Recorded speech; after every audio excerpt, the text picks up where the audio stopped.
నమస్కారం. అక్షరం TV news యాజమాన్యానికి, సిబ్బందికి, ప్రేక్షకులకు ముందుగా శ్రీరామనవమి శుభాకాంక్షలు. భద్రాచలం దక్షిణ భారతదేశంలోని తెలంగాణ రాష్ట్రంలోని పావన గోదావరి తీరాన వెలసిన పవిత్ర పుణ్యక్షేత్రం. మేరువు మేనకల కుమారుడైన భద్రుడు శ్రీరామచంద్రుడికి పరమ భక్తవరేణ్యుడు. అతని తపస్సుకు మెచ్చి శ్రీరాముడు అతనికిచ్చిన వరం ప్రకారం సీత, లక్ష్మణ, ఆంజనేయ స్వామి సమేతంగా ఇక్కడ వెలిసారని స్థల పురాణం చెప్తోంది. ఇక్కడి శ్రీరామచంద్రుణ్ణి భక్తులు ప్రేమగా వైకుంఠరాముడని, చతుర్భుజ రాముడని, భద్రగిరి నారాయణుడని పిలుస్తారు. భద్రాచలానికి కేవలం పురాణ ప్రాశస్యమే కాదు, ఘనమైన చరిత్ర కూడా ఉంది. భద్రాచలం సమీపంలోని బద్రిరెడ్డిపాలెం గ్రామానికి చెందిన పోకల దమ్మక్క అనే ఆమె భక్తి శ్రద్ధలతో శ్రీరాముని కొలుస్తూ ఉండేది. ఆ మహాభక్తురాలి భక్తికి మెచ్చి ఒకరోజు శ్రీరాముడు ఆమెకు కలలో కనిపించాడట.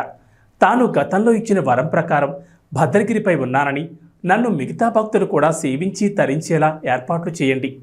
ఈ కార్యక్రమంలో నీకు మరో పరమభక్తుడు సాయంగా నిలుస్తాడని ఆదేశించారట. ఆ మేరకు దమ్మక్క గ్రామ పెద్దలందరికీ ఈ విషయం తెలియచేసి భద్రగిరిపైకి వెళ్ళి స్వామివారు వెలిసిన ప్రాంతాన్ని గుర్తించిందట. ఆపై అక్కడ పందిరి నిర్మించి పండ్లు నైవేద్యంగా సమర్పిస్తూ వచ్చిందట. ప్రతి సంవత్సరం సీతారాముల కళ్యాణం కూడా నిర్వహించేవారని స్థల పురాణం చెబుతోంది. రామదాసుగా ప్రసిద్ధుడైన కంచర్ల గోపన్న భద్రాచలంలో శ్రీరాముడికి ఇప్పుడున్న బ్రహ్మాండపై ఆలయాన్ని నిర్మించాడు. గోపన్నది ఖమ్మం జిల్లాలోని నేలకొండపల్లి గ్రామం. అప్పటి గోల్కొండ ప్రభు తానీషా కొలువులో మంత్రులుగా పనిచేస్తున్న అక్కన్న మాదన్నలకు ఈ గోపన్న మేనల్లుడు. మేనమామల సహకారంతో గోపన్న పాల్వంచ తాలూకా తహసీల్దార్గా పదవీ బాధ్యతలు చేపట్టాడు. భద్రాచలంలో వెలసిన శ్రీరాముడి గురించి తెలుసుకున్న ఆయన స్వామివారికి భక్తుడిగా మారతాడు. ఆపై కబీర్దాస్ శిష్యుడైన శ్రీరామదాస్గా మారిపోతాడు. భద్రాచల రాముడికో మంచి ఆలయం లేకపోవడాన్ని చూసి ఎంతో బాధపడతాడు. తాను ప్రజల నుంచి పన్నుగా వసూలు చేసిన సర్కార్ డబ్బు 6 లక్షల మోహారలితో తన దైవం భద్రాచలం శ్రీరామచంద్రుడికి ఇప్పుడున్న ఆలయాన్ని కట్టించాడు. ఈ విషయం నవాబ్ తానీషాకి ఆగ్రహం కలిగించింది. వెంటనే ప్రభుత్వానికి చెల్లించాల్సిన సొమ్ము జమ చేయాలని ఉత్తర్వులిస్తాడు.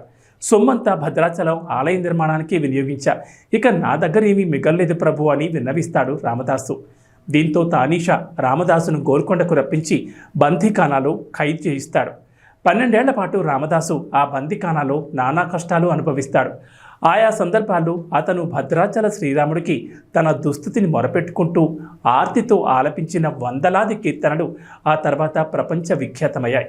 చివరికి రామదాసు ప్రార్థనలు ఫలించి శ్రీరాముడు స్వయంగా లక్ష్మణ సమేతంగా వచ్చి తానీషాకు బాకీ సొమ్ము 6 లక్షల మోహారీలు చెల్లించి రసీదు తీసుకుని మరీ రామదాసును బందీఖానా నుంచి విముక్తం చేస్తాడట.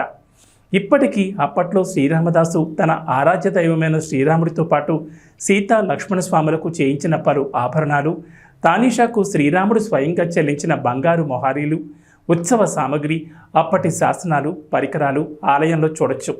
సుమారు 35 కిలోమీటర్ల దూరంలో ఉండే పర్ణశాలలు, రామాయణ కాలంలో శ్రీరాముడు, సీత, లక్ష్మణుడు ఉన్న పర్ణశాల రామాయణ గాథకు సంబంధించిన కొన్ని ఘట్టాలుగా ఇక్కడ జరిగాయంటూ పురాణ జనశ్రుతి నిదర్శనాలుగా చెప్పుకునే ఆధారాలు చూడొచ్చు.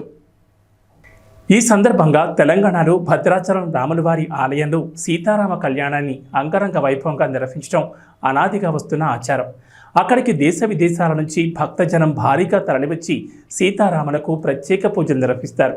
సుదూర ప్రాంతాల నుంచి భద్రాచలం రావడానికి కారణం అక్కడి స్థల పురాణ మహిమని చెప్పొచ్చు. వాల్మీకి రామాయణంలో బీజప్రాయంగా భద్రాచల స్థల పురాణాన్ని వేదవ్యాస మహర్షి బ్రహ్మపురాణంలో వివరించారు. ఆ స్థల పురాణ కథను అర్చకులు క్లుప్తంగా తెలిపారు. వనవాసానికి వచ్చిన సీతారాములకు లక్ష్మణుడు అటవీ ప్రాంతంలో దొరికిన వెదురు కర్రలతో అందమైన కుటీరాన్ని నిర్మించాడు. ఆ కుటీరమై పర్ణశాలగా ప్రాచుర్యం పొందింది. కొద్ది రోజుల పాటు ఆ పర్ణశాలలో సీతారాములు సంతోషంగా నివసించారు. ఈ నెల 17, 18 తేదీల్లో భద్రాచలంలో జరిగే శ్రీ సీతారామచంద్ర స్వామి వారి కళ్యాణ మహోత్సవం, పట్టాభిషేకం వేడుకలు తిలకించడానికి వివిధ రాష్ట్రాల నుంచే కాకుండా సుదూర ప్రాంతాల నుంచి భక్తులు అధిక సంఖ్యలో వచ్చే అవకాశం ఉన్నందున అధికారులు అన్ని ఏర్పాట్లు చేశారు. భక్తుల కోసం చలువ పందిళ్లు, త్రాగునీరు, ప్రత్యేక వసతితో పాటు కళ్యాణ మండపం వద్ద సెక్టార్ల ఏర్పాట్లు సోమవారం సాయంత్రం వరకు పూర్తి కావాలని విధులకు కేటాయించిన సిబ్బంది 16వ తేదీ ఉదయం 8 గంటల వరకు వారి వారి ప్రదేశాల్లో సిద్ధంగా ఉండాలని భద్రాద్రి కొత్తగూడెం జిల్లా కలెక్టర్ డాక్టర్ ప్రియాంక అలా సంబంధిత అధికారులకు ఆదేశించారు. శనివారం భద్రాచలంలోని శ్రీ సీతారాముల కళ్యాణ మహోత్సవానికి సంబంధించి ఆలయం వద్ద జరుగుతున్న ఏర్పాట్లను జిల్లా అధికారులతో కలిసి ఆమె పర్యవేక్షించారు. ఇది ఇవాల్టి శ్రీరామనవమి స్పెషల్ స్టోరీ. మరో అంశంతో మళ్ళీ కలుద్దాం. నమస్తే.